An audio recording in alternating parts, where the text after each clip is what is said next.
अस्सलाम वालेकुम and welcome to literature rights.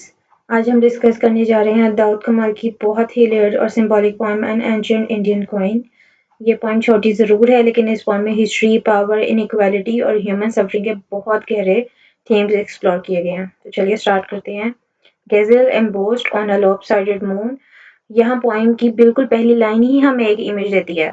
Ghazal embossed का मतलब होता है किसी चीज़ पर नक्श या एनग्रेविंग होना। ठीक है, गज़ल हमें ग्रेसफुल डियर को कहते हैं। ठीक है, ऑन अ लॉपसाइडेड मून एक टेरा इम्बैलेंस चांद, ये दो तरह की चीजें रिप्रेजेंट कर सकता है। फर्स्ट एक इमेजरी क्रिएट हो रही है कि गजल एक ग्रेसफुल डियर है और वो क्या है, जो इन टेरा चांद है थोड़ा इम्बैलेंस्ड है उसके ऊपर वो हिरन है। ठीक है, एक दूसरी चीज जो कि एनालाइज हो सकती है टाइटल से, एन एंशियंट इंडियन कॉइन के एक कॉइन है, एक एंशियंट कॉइन है और उस कॉइन पे जो है ग्रेसफुल डियर गजेल जो है वो कार्व्ड हुआ है। ठीक है, और लॉपसाइडेड मून जैसे जो चांद की एक शेप होगी और वो थोड़ा इम्बैलेंस्ड होगा। ठीक है, गैजल यानी हिरन, एक नाजुक खूबसूरत और मासूम जानवर। अब सवाल ये है कि गैजल क्यों गैजल फ्रेजिलिटी और डेलिकेसी का सिंबल होती है। फिर आता है लॉपसाइडेड मून। लॉपसाइडेड का मतलब है टेरा, इम्बैलेंस वाला। तो कॉइन पर जो नक्श है वो भी इम्बैलेंस को शो कर रहा है। यानी शुरू से ही जो है वो पॉइंट हमें बता रहा है कि जिस सिविलाइजेशन का ये कॉइन है वो परफेक्टली बैलेंस नहीं है, उसमें इम्बैलेंस, इनइक्वालिटी और डिस्टॉर्शन है। ठीक है, Vasanta had only been rendered insensible by the outrage in the garden। Vasanta Sanskrit का वर्ड है जो स्प्रिंग का सिंबल होता है। वसंता का मतलब है स्प्रिंग, यानी नई जिंदगी, होप, रिन्यूअल। लेकिन यहाँ वसंता रेंडर्ड इनसेंसिबल हो चुकी है, मतलब बेहोश, नम हो चुकी है। ठीक है, बाय द आउटरेज इन, जो गर्ज, बादलों की गर्ज की आवाज है, स्प्रिंग का सीजन है। ठीक है, अब जो स्प्रिंग जो नॉर्मली होप और रिवाइवल का सिंबल होती है वो भी इनसेंसिटिव हो चुकी है, इनसेंसिबल है, उसको कुछ समझ नहीं आ रहा है। ठीक है, आउटरेज इन द गार्डन, जो गर्ज, जो बादलों की गर्ज है, यानी गार्डन नॉर्मली पीस और ब्यूटी का सिंबल होता है, लेकिन यहाँ गार्डन में आउटरेज हुआ है यानी वायलेंस हुआ है या इनजस्टिस हुआ है। मतलब इतनी ज्यादा नाइंसाफी हुई है और नेचर जो है वो इनसेंसिबल हो चुकी है। इसका मतलब क्या है, होप भी खत्म हो चुकी है। A sadhu watch his toenails grow in his Himalayan cave।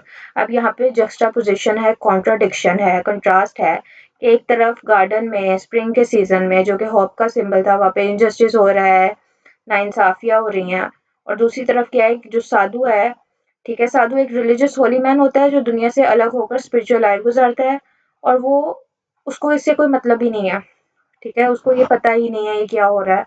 लेकिन यहाँ देखिए कि वो क्या कर रहा है, अपने टोनल्स ग्रो होते हुए देख रहा है।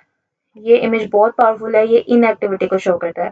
जब सोसाइटी में इनजस्टिस हो रहा है तो क्या है, रिलीजियस लीडर या कोई भी लीडर्स जो होते हैं वो सिर्फ अपनी पर्सनल स्पिरिचुअलिटी में बिजी है। हिमालयन केव आइसोलेशन का सिंबल है, सोसाइटी से टोटल डिटैचमेंट। ठीक है, कि उसको कुछ नहीं पता कि सोसाइटी में क्या हो रहा है और वो अपने सुकून के लिए, अपनी स्पिरिचुअलिटी को पाने के लिए वो पहाड़ों में, हिमालयन केव में चले गए हैं। ठीक है, मैं आपको बता दूं कि ये कोई रिलीजियस को कोई अटैक नहीं है। ठीक है, ये सिर्फ साधु, ये सिर्फ बताने का मतलब है जो लीडर्स होते हैं, जो इस तरह के लोग हैं कि वो कितने कुछ भूलते ही नहीं है, जो नाइंसाफी है, जो चीजें हो रही हैं अपने सुकून के लिए। ठीक है, man create their own God, ये लाइन डायरेक्ट और शॉकिंग है। पोएट कह रहा है कि इंसान खुद अपने गॉड्स बनाता है। यानी अब यहाँ पे भी रिलीजियस अटैक नहीं है। काफी स्टूडेंट्स, मैं आपको बता दूं कि काफी टीचर्स रिलीजियस चीज को नहीं पसंद करती कि इसमें रिलीजियस अटैक को ना लिया जाए या इंडिया पे कोई ऐसी बात ना की जाए। तो यहाँ पे आप कह सकते हैं man create their own gods, कि जो इन लोग हैं, इंसान हैं, ठीक है, वो ऐसे सिस्टम बनाते हैं, जैसे गॉड ऑफ वेल्थ भी इस पे कहा जाता है। ठीक है, और क्या है, एंड द लर्न ब्राह्मण is exempt from all taxation. ब्राह्मण हिंदू कास्ट सिस्टम का हाईएस्ट प्रीस्टी क्लास है। अब यहाँ पे भी ब्राह्मण पे अटैक नहीं है। ठीक है, यहाँ पे ये है कि प्रिविलेज क्लास, ऐसे कुछ लोग होते हैं, ऐसी कोई क्लासेस होती हैं जो, जैसे ब्राह्मण है वो हिंदू की सबसे प्रिविलेज, सबसे हायर क्लास मानी जाती है। तो ऐसी कुछ क्लासेस होती हैं जिसको एजुकेटेड और रिस्पेक्टेड माना जाता है और उनसे टैक्स नहीं लिया जाता। ठीक है, तो ये क्या है, यानी प्रिविलेज क्लास सिस्टम का फायदा उठाती है। जो पुअर लोग हैं वो टैक्स देते हैं और उसका फायदा किसे हो रहा है, प्रिविलेज क्लास को। ये क्लास इनइक्वालिटी का क्लियर एग्जांपल है। ठीक है, but a piece of gold does not take one very far. Gold जो है वो वेल्थ का सिंबल है। अब पॉइंट कह रहा है कि सिर्फ गोल्ड या जो पैसा है आपको ज्यादा दूर तक नहीं ले जा सकता, यानी मटेरियल वेल्थ टेम्परेरी है, आज है कल नहीं होगी। पावर, मनी परमानेंट नहीं होते हैं। ठीक है, और जैसे कहते हैं कि कब तक अपनी खैर मनाओगे, ठीक है? तो कब तक ये जो पैसे और ये जो तुम अपने फ़ायदे के लिए जो सिस्टम बनाए हुए हैं, तो ये कब तक चलेंगे? इसका फ़ायदा तुम्हें कब तक होगा? कभी ना कभी तो पकड़े जाओगे, ठीक है? Out of the 7 jade goblets they dug up only one was whole. यहाँ आर्कियोलॉजिकल इमेजरी आ जाती है। जेड गॉबलेट्स लग्जरी और रॉयल लाइफस्टाइल का सिंबल है। 7 गॉबलेट्स जो हैं क्रिस्टल वाइन ग्लासेस हैं, लेकिन सिर्फ एक कंप्लीट था। इसका मतलब हिस्ट्री इनकम्प्लीट होती है। टाइम सब कुछ डिस्ट्रॉय कर देता है, सिर्फ फ्रेगमेंट सर्वाइव करते हैं। इसका एक और मतलब अगर हम नेक्स्ट लाइन जो हम पढ़ने वाले हैं उससे लें, तो उसके जैसे गरीब जो है वो खुदाई की, उसने 7 गॉबलेट में सिर्फ एक मिला, यानी इतनी ही खुराक मिली, और जो उन्हें बांटनी पड़ी आपस में, कम खुराक। The king's hunting dogs are better fed than most of his subjects. ये लाइन सबसे शार्प स्टायर है, ठीक है? किंग के जो डॉग्स होते हैं वो ज़्यादा अच्छे से फेड हैं, ज़्यादातर उन्हें खिलाया जाता है कंपेयर टू हिज सब्जेक्ट्स, जो उसके जो लोग हैं उसके मुकाबले में। ये एग्जैजरेशन जो है वो लग सकता है, लेकिन ये सोशल इनजस्टिस को एक्सपोज करता है। रूलर को, किंग्स को, लीडर्स को, पॉलिटिशियंस को अपनी लग्जरी और एनिमल्स की फिक्र है, लेकिन आवाम जो है वो भूखी है, उसकी कोई फिक्र नहीं है। ये प्योर क्लास कॉन्फ्लिक्ट को रिप्रेजेंट करता है। Look the Indus is choked with stars. यहाँ पे एक स्टोरी है कि जब दाऊद कमाल और जो सलमान तारिक जो कुरैशी हैं वो इंडस रिवर के पास थे, तो जब आप सितारों की तरफ देखते हैं और पानी में देखते हैं, तो पानी में एक रिफ्लेक्शन आती है आसमान की। तो इसमें सलमान तारिक कुरैशी कहते हैं कि जो इंडस जो रिवर है ना वो सितारों से भरा भरा है, ठीक है? और इस पे दाऊद कमाल कहते हैं yes the Indus is choked with stars. और सलमान खान कहते हैं ये लाइन क्या मैं अपने लिए यूज़ कर सकता हूँ? उनको इतनी ये पसंद आई, तो उस पे दाऊद कमाल कहते हैं कि मैं पहले ही सोच चुका था कि ये लाइन मैंने यूज़ करनी है। अब जो इंडस जो रिवर है वो एंशिएंट सिविलाइजेशन का सिंबल है, ठीक है? इसे great trans Himalayan river of South Asia कहा जाता है, ठीक है? और इसको पाकिस्तान की शायर जो रग है यानी लाइफ लाइन माना जाता है, उसको मदर ऑफ रिवर्स भी कहा जाता है, ठीक है? और ये कहते हैं कि Indus is choked with stars, यानी वो सितारों से भरा पड़ा था, उसमें इतनी रिफ्लेक्शन थी इतने सितारों की, ठीक है? और फिर जो है वो कहते हैं नेक्स्ट लाइन में, and the glaciers are beginning to melt. Glaciers जो है परमानेंस और स्टेबिलिटी का सिंबल होते हैं, लेकिन वो मेल्ट हो रहे हैं अब, यानी चेंज जो है इनएविटेबल है, चेंज होगा ही होगा, अब इसको रोक नहीं सकते। और इवन स्ट्रॉन्गेस्ट जो स्ट्रक्चर्स भी वो परमानेंट नहीं होते हैं, ठीक है? जो ये क्लास थी, जो प्रिविलेज क्लास थी, वो भी कब तक रहेगी? ये चेंज तो होना ही होगा, ठीक है? और अब जो है वो नेचर भी बदल रही है, तो अब ग्लेशियर भी परमानेंट जो थे स्टेबिलिटी का सिंबल थे वो नहीं रहे, ठीक है? आई ट्राई टू काम माई सेल्फ, ठीक है? अब यहाँ पे पहले थर्ड पर्सन पर्सपेक्टिव था, अब फर्स्ट पर्सन पर्सपेक्टिव है, पोइट खुद बोल रहा है, ठीक है? अब हिस्ट्री सिर्फ ऑब्जर्वेशन नहीं रही, वो पर्सनल हो गई है। वो कहते हैं कि मैंने अपने आप को रिलैक्स, पोइट कहता है कि मैं अपने आप को रिलैक्स करने की काम करने की कोशिश की, ठीक है? But my tongue is smothered by its own thickness. Smothered होता है भरी हुई थी, सफोकेटेड थी, यानी इतना कुछ था बोलने के लिए, लेकिन बोल ही नहीं पा रहा था, ठीक है?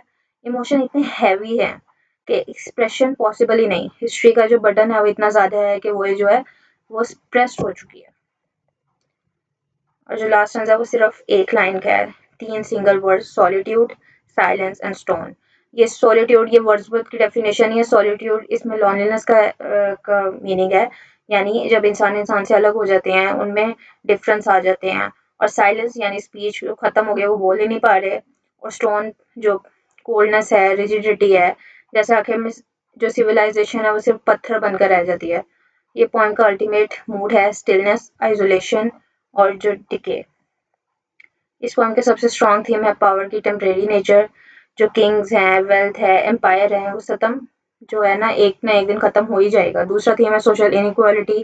किंग्स के जो डॉग्स हैं वो ज्यादा अच्छे से फेड है compare to his subjects, compare to his people. ये लाइन डायरेक्टली इनजस्टिस को जो है वो शो करती है, हिपोक्रेसी को शो करती है, ठीक है? कि जब इंसान ऐसे सिस्टम क्रिएट करता है जो सिर्फ उसके लिए फ़ायदे हों, ठीक है?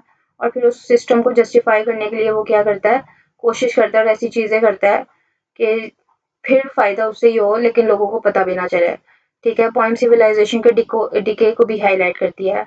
और जो एंड में है वो ह्यूमन हेल्पलेसनेस, जब स्पीकर खुद बोल नहीं पा रहा, इतना कुछ कहने के लिए, पर वो कुछ नहीं पा रहा कि इतनी इनजस्टिस, इतना वायलेंस हो चुका है, किस-किस बारे में क्या-क्या कहे। तो इस चक्कर में वो क्या है कि वो कुछ भी नहीं कह पा रहा, ठीक है?